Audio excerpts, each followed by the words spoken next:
यह 2 दिन का जीवन तेरा, फिर किस पर तू इतराता है। पापों की गठरी का बोझा फिर कंधों पर ही जाना है। अपनी करनी अपनी भरनी, फिर क्यों इतना दीवाना है। अब तो तू संभल कर चल, मानुष क्यों जीवन व्यर्थ गवाता है। यह 2 दिन का जीवन तेरा, फिर किस पर तू इतराता है। यह जीवन है चंद सांसों का, फिर क्यों तू फूला जाता है। ध्यानाभ्यास के लिए कृपया अपने नेत्रों को बंद कर लीजिए। इंद्रिय ज्ञान वाला जीवन वास्तविक जीवन नहीं है। हमने इसको वास्तविक जीवन मान लिया। सुखद जीवन इंद्रिय ज्ञान के निरोध से है, अपने से युक्त रहने से है।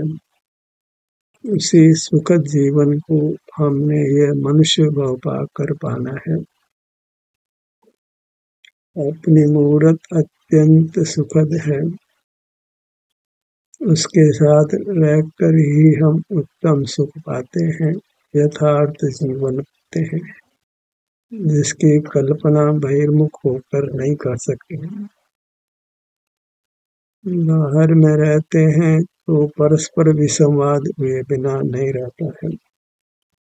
2 जीवों के परिणाम मिलते नहीं हैं, इच्छित मूर्त पदार्थ भी मिलते नहीं हैं, इसलिए इंद्रिय ज्ञान में कष्ट बना ही रहता है। नाना प्रयत्न करने पर भी इंद्रिय ज्ञान में हम उत्तम सुख को नहीं पाते। पारस्परिक प्रेम भी बराबर नहीं रह पाता है। बाह्य अनुकूलताएं भी बराबर नहीं रहती है। उस बाह्य जीवन को ही हमने निर्णित करना है, और जब अपने शरीर का ये एहसास करते हैं तो अनुपम उत्तम जीवन मिलता है, जिसकी सानी बाहर कहीं नहीं है। ज्ञान में इंद्रिय ज्ञान की हेताभाषित होना ही कठिन है। आखिर ज्ञान को कैसे नकारे। हम इंद्रिय ज्ञान को ही क्रॉस मार्क नहीं कर पाते हैं, नो नहीं कर पाते हैं, तो जो इसके विरुद्ध स्वसंवेदन का मार्ग है उसको हम प्राप्त नहीं कर पाते। बाहर का जीवन ही हमको सच्चा जीवन लगता है, पर वह स्वप्न की तरह ही है। जैसे स्वप्न के संयोग बिखर जाते हैं, ऐसे इंद्रिय ज्ञान से प्राप्त संयोग भी बिखर जाते हैं, और आयु पूरी होने पर पूरी तरह बिखर जाते हैं। सब कुछ जैसे स्वप्न से जागने पर जो स्वप्न में चलता है समाप्त हो जाता है, ऐसे ही आयु पूरी होने पर सब संबंध समाप्त हो जाते हैं। बाहर की दुनिया जो अभी प्राप्त है वह पूरी की पूरी छूट जाती है। नया जीवन प्राप्त करते हैं, फिर इंद्रिय ज्ञान से ही जीते हैं, और इस प्रकार अनादि से अनंत काल बीता है, और हमको इंद्रिय ज्ञान की हेयता भाषित नहीं हुई। इंद्रिय ज्ञान के जीवन को ही हमने यथार्थ जीवन मान लिया है, उसी से हम सुखी होने का प्रयत्न करते आए हैं, और उसमें हमें वास्तविक सफलता नहीं मिली है। रात दिन जूझते ही रहते हैं, विकल्पों का दुख भोगते ही रहते हैं, अनिष्ट से योग बनता है, इष्ट का वियोग होता है और उसकी आकुलता में हम जीते रहते हैं। बाहर का जीवन आकुलता रूप है, उससे मुक्त होने के लिए हमें भीतर के जीवन को अपनाना होगा। वह भीतर का जीवन ही ध्यान संज्ञा को प्राप्त होता है। अपने सिर से पैरों तक जो अपनी चिन्ह मुद्रा है, जो अपना स्वरूप है, जो सुख स्वभावी है, इसलिए उससे युक्त होने से ही हमको वास्तविक सुख मिलता है। मनुष्य जीवन में ही हमको इतनी बुद्धि हो पाती है कि बाहर का जीवन यथार्थ नहीं है, पारमार्थिक नहीं है, स्वप्न की तरह बिखर जाता है। और जो भीतर का जीवन है वह तो हमारा स्वरूप है। एक बार उसको उपलब्ध कर लिया जाए तो वह अनंत काल रहता है, कभी उसका अभाव नहीं होता। भीतर के जीवन को ही प्राप्त करने का हम यह प्रयास कर रहे हैं और यह प्रयास ही सफल हो सकता है। प्राप्त शरीर के आकार हमारी चिन्ह मुद्रा है, मनुष्य आकार है, संवेदन गोचर है, उसी से युक्त रहने का हमने अभ्यास करना है, वही ध्यानाभ्यास है। बराबर अपने जीवन को जांचना है कि जीवन कहाँ जा रहा है। इंद्रिय ज्ञान से जी रहे हैं कि स्व संवेदन से जीते हैं। संसार मार्ग में जीते हैं कि मोक्ष मार्ग में जीते हैं। एक के निषेध से ही दूसरे की स्थापना होती है, दोनों का साथ रहना संभव नहीं है। अब तक हमने स्व संवेदन को ही ठुकराया है। यहाँ हमने मूर्त शरीर का ही अस्तित्व माना है। मूर्त शरीर में ही हमने आराम वेदना की कल्पना की है, पर वह सब हमारे ही सुख स्वभावी शरीर में होते हैं। सुख भी दुख भी हमारे अस्तित्व में होते हैं, हमारे अमूर्त सुख स्वभावी शरीर में होते हैं। बाहर में तो हमारी अवस्था होती ही नहीं है, बस मुख बाहर होता है। मुख बाहर होने से ही संसार उत्पन्न होता है। दर्पण में जो भी पदार्थ प्रतिबिंबित होते हैं वे कभी दर्पण का अस्तित्व नहीं बनते हैं, बाहर ही रहते हैं। उस प्रतिबिंब को ही दर्पण अपना स्वरूप माने तो दर्पण का अस्तित्व बिखरने वाला है। यहाँ बिंब बदलते हैं वह प्रतिबिंब को भी बदलना होता है। दर्पण के हाथ में कुछ भी नहीं। ऐसे ही गेय बदलते हैं तो हमारा ज्ञान बदलता है, हमारे हाथ में कुछ भी नहीं। हमारी डोर गेयों के अधीन रहती है, हम पराधीन रहते हैं।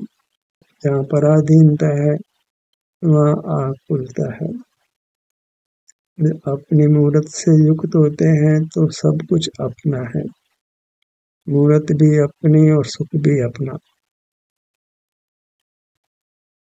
और वही स्थिति ही स्थायी हो सकती है क्योंकि उसमें किंचित भी पराधीनता नहीं है। अच्छी तरह ये भेद विज्ञान करना है, क्योंकि भेद विज्ञान त सिद्धा सिद्धा किल केचन अश्य भाव तो बद्धा बद्धा किल केचन। जब तक हम इंद्रिय ज्ञान में और स्व संवेदन में भेद ज्ञान नहीं करेंगे तब तक मोक्ष मार्ग नहीं बनता है। इंद्रिय ज्ञान को क्रॉस मार्क करना ही होगा, नो कहना ही होगा, और स्व संवेदन को टिक मार्क करना होगा, यस करना ही होगा। अच्छी तरह दोनों को पृथक जानना है, दोनों का स्वभाव जुदा जुदा है। एक का मुख दुख की ओर है, दूसरे का मुख सुख की ओर है। दुख हम नहीं चाहते हैं तो इंद्रिय ज्ञान को नो कहना है, सुख चाहते हैं तो स्व संवेदन को अर्थात अपने चिन्ह मूर्त को यश कहना है। अपने मूर्त का दर्शन वही देव दर्शन है। हमने अपनी मूर्त को देवादिदेव नहीं माना है।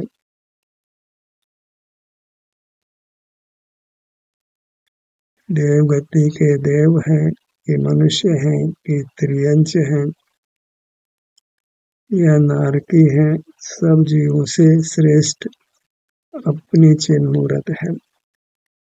वही सुखदाता है, वही वास्तव में देवादिदेव है। पर हमने जो मुक्त हो गए हैं उन जीवों को ही देवादिदेव माना है, उनकी ही महिमा ग्रहण की है। वह सब इंद्रिय ज्ञान की ही महिमा है, क्योंकि अनंत की प्रतिमा वह इंद्रिय ज्ञान का विषय है। और जो वास्तविक अनंत परमात्मा है, जो अमूर्त है, सुख स्वभावी है, वे कभी हमारे ज्ञान के विषय नहीं बनते हैं। तो हमने परमात्मा दर्शन किया, वह तो एक धोखा ही है। अपनी मूर्त को ही परमात्मा की प्रतिमा मानना है, देव मानना है। उससे भले व्यवहार का लोप होता हो, पर व्यवहार का लोप हुए बिना निश्चय का जन्म नहीं होता है। व्यवहार नय के आश्रित कोई पंडित हो या मुनि हो, वह मोक्ष मार्ग में नहीं है। निश्चय में जो आत्माश्रित है वही मोक्ष का मार्ग है। व्यवहार का पक्ष होता है, उनको ही ये बात कटु लगती है, पर जो सत्यार्थ मोक्ष मार्ग में है उनको ये बात अति प्रिय होती है, क्योंकि वे बाहर से छूटकर अपने मूर्त में आकर उत्तम सुख पाते हैं। फिर बाहर का कुछ भी इष्ट नहीं होता है, कुछ भी प्रिय नहीं होता है। अपनी मूर्त ही भाती है, अपनी मूर्त ही प्रिय लगती है, क्योंकि वही हमको सुख देती है। हमारे लिए अपनी मूर्त ही देवादिदेव होती है, सबसे श्रेष्ठ होती है। उत्तमार्थ आत्मा, उत्तम पदार्थ अपनी चिन्ह मूर्त है। दही तच्चम हेयम, बाहर कोई भी हो वह सब इंद्रिय ज्ञान का विषय ही होगा। अमूर्त जो बाहर है वह तो हमारे ज्ञान का विषय भी नहीं बनता है। व्यर्थ ही जीव इंद्रिय ज्ञान में ज्ञान स्वभाव का अहंकार करते हैं, दंभ भरते हैं और कुछ भी उनको मिलता नहीं है, संसार ही बढ़ता है। ज्ञान में स्थित जीव को ज्ञान बुरा कैसे लगे, सबसे बड़ी कठिनाई यह है। रात दिन ज्ञान करता हुआ जीव ज्ञान को बुरा कैसे, अनादि से ज्ञान से ही चिताया है, ज्ञान के साथ ही उसने एकत्व किया है। तो ज्ञान के निंद कहने से ही उसको बहुत आकुलता होती है। पहले आचार्य भी ज्ञान को निंद कहते हूँ, बंद का कारण कहते हूँ, पर कुछ समझ में नहीं आता है। स्व संवेदन का जन्म नहीं होता है, हो तो भी वह स्थायी नहीं होता है। फिर पुनः हम इंद्रिय ज्ञान में रहकर ही अपने संसार को बढ़ाते हैं। दारू विदारेण, हृदय को दृढ़ करके हमने इंद्रिय ज्ञान का निरोध कर स्व संवेदन करना है। किंचित भी परिणाम में स्थिरता नहीं है, निश्चय नहीं है, तो मोक्ष मार्ग नहीं बनता है। बाहर किंचित भी सुख नहीं है, बाहर के ज्ञान में किंचित भी सुख नहीं है। सुख केवल अपने अनुभव में है। बाहर का जीवन सब मृग मरीचिका के समान मरण को देने वाला है, सब धोखा है। ज्ञान के नाम पर सिवाय धोखे के कुछ नहीं है। मृत्यु ही आमंत्रित करती है। जहाँ ज्ञान का पक्ष है वहाँ अनंत जन्म मरण है, वह जीव करता ही आया है। सारा लोक ही ज्ञान के पक्ष में है, भले ही वह कितना ही अहिंसा आदि क्रिया कर्म को पालता हो, कुछ भी मोक्ष मार्ग नहीं है।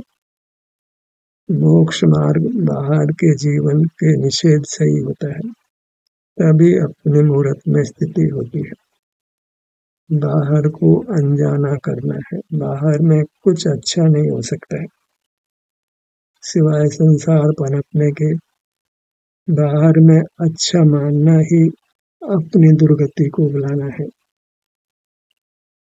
अपनी मूर्त ही अच्छी है। जो कुछ अच्छा है वह अपने लिए आप ही है, और अपना अनुभव ही मोक्ष की परंपरा है। मोक्ष मार्ग को ही परंपरा कहते हैं।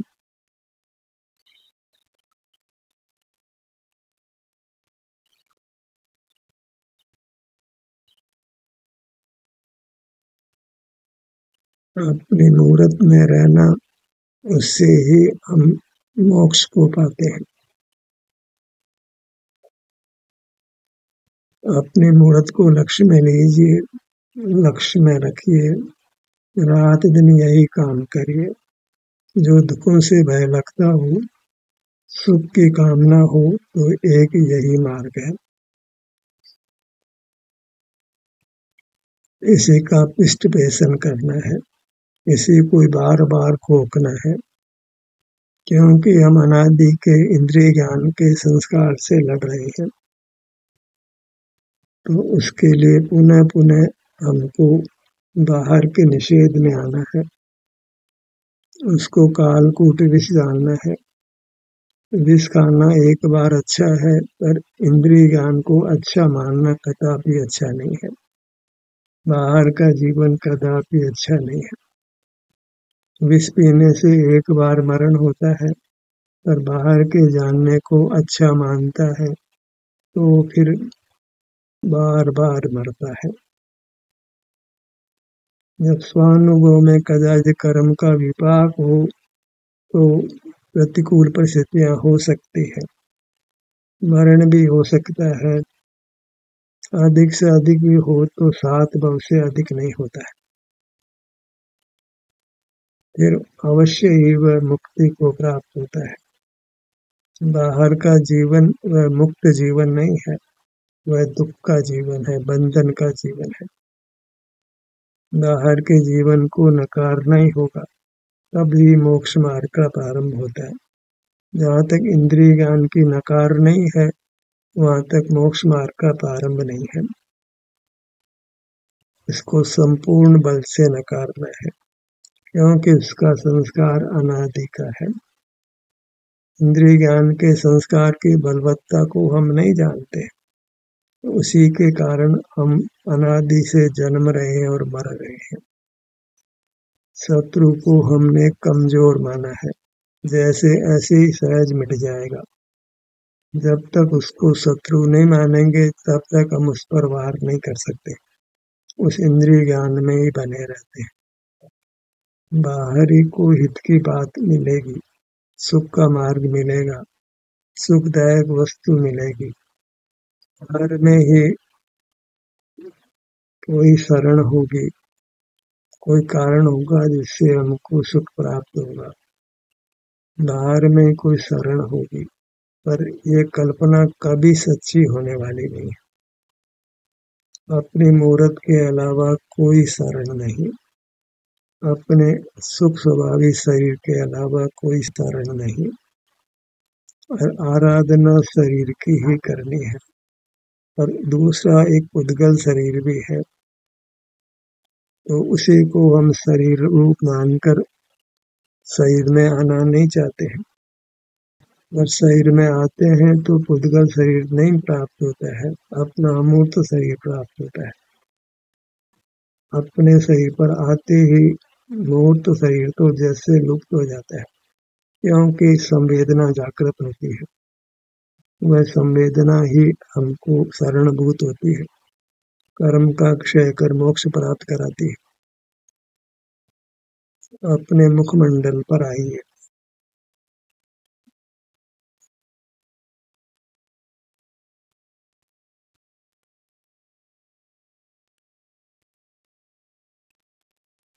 कारण यही है कि इंद्रिय ज्ञान का बलपूर्वक निषेध हो तो जीव फिर अपनी मूर्त को छोड़ ही नहीं सकता है। जब इंद्रिय ज्ञान मृत्यु से भी अधिक लगता है, अनंत संसार का कारण लगता है, तो उसका बलपूर्वक निषेध आना ही चाहिए। और जब बलपूर्वक निषेध आता है तो फिर शरण आपकी ही होती है, फिर आप में ही होता है, फिर आपसे हटना चाहे तो भी नहीं हट पाता है। लाट के भाग पर आइए।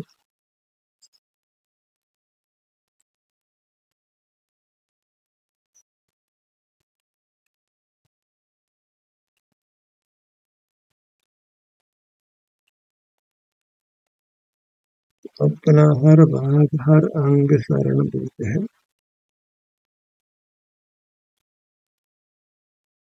ये स्वसंवेदन का परिणाम ही प्रशंसनीय है। बाहर का परिणाम इंद्रिय ज्ञान व निंद्य है और स्वसंवेदन का परिणाम प्रशंसनीय है, प्रशस्त है। हम देव दर्शन आदि सुप्रवृत्तियों को ही उपादेय मान लेते हैं, वह वास्तव में इंद्रिय ज्ञान को ही उपादेय मानना है, शत्रु को ही मित्र मानना है। दोनों भावों के मध्य भाग पर आइए। सुप्रवृत्ति का पक्ष वह इंद्रिय ज्ञान का ही पक्ष है, वह शत्रु का ही पक्ष है। तो फिर स्वसंवेदन रूपी मित्र का जन्म नहीं होता है। दोनों नेत्रों के भाग पर आइए।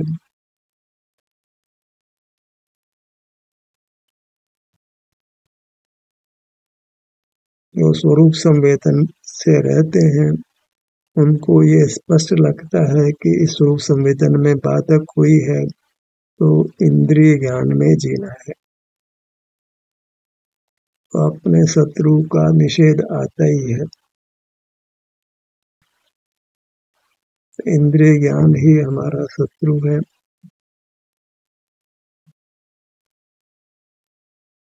कानों के भाग पर आइए।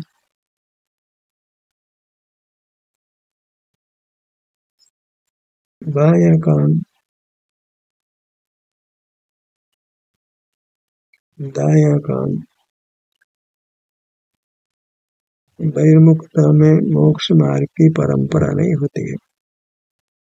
इतना ही बहिर्मुख रहिए, बहिर्मुखता मुक्ति का निमित्त नहीं होती है।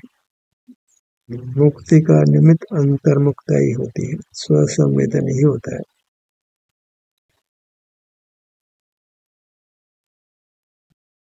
मोक्ष का निमित्त या मोक्ष की परंपरा वह स्वानुभव है, स्वसंवेदन है। बायां कान, दायां कान, स्वानुभव मोक्ष का मार्ग है।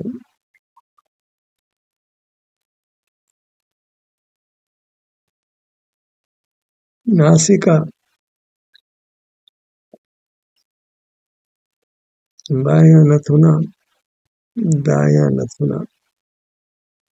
सुप्रवृत्ति का निषेध करें तो जीवों को कटु लगता है, पर सुप्रवृत्ति का पक्ष रखकर आज तक कोई जीव मुक्त नहीं हुआ।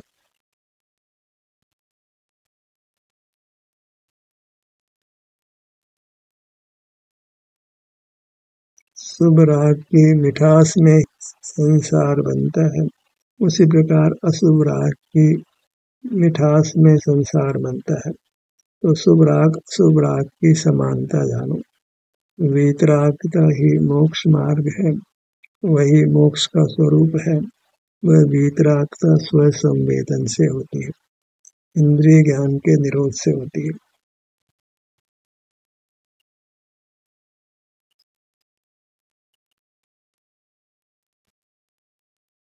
होठों के भाग पर आइए।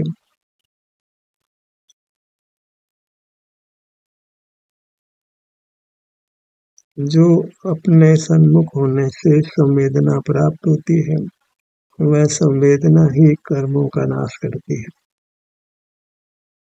तो पर का लक्ष्य हटाकर जब हम अपने में होते हैं, अपनी संवेदना मिलती है, वह संवेदना ही अष्ट कर्मों को नष्ट करती है। बस उस संवेदना को ही उपादेय जानिए, वह संवेदना होने दीजिए, जैसी भी हो, सुखद दुखद, वह संवेदना ही कर्म रूपी शत्रु का इंद्रिय ज्ञान का घात करती है। मुख के भीतर ऊपर की दंत पंक्ति, नीचे की दंत पंक्ति, जिह्वा, तालु, पूरा मुखमंडल। इसी प्रकार धड़ भाग, सीना, पीठ, दाई भुजा, बाई भुजा, दायां पैर, दायां पैर, ये मूर्त ही नियम से परमात्मा की मूर्त है। यही देव है, यही देवादिदेव है। इसका अनुभव करते हैं, वही देव दर्शन है, वही मोक्ष की परंपरा है। इसी देव दर्शन को हमने करते हुए रहना है। ध्यान के सूत्र यही समाप्त होता है। आपकी सहभागिता के लिए धन्यवाद।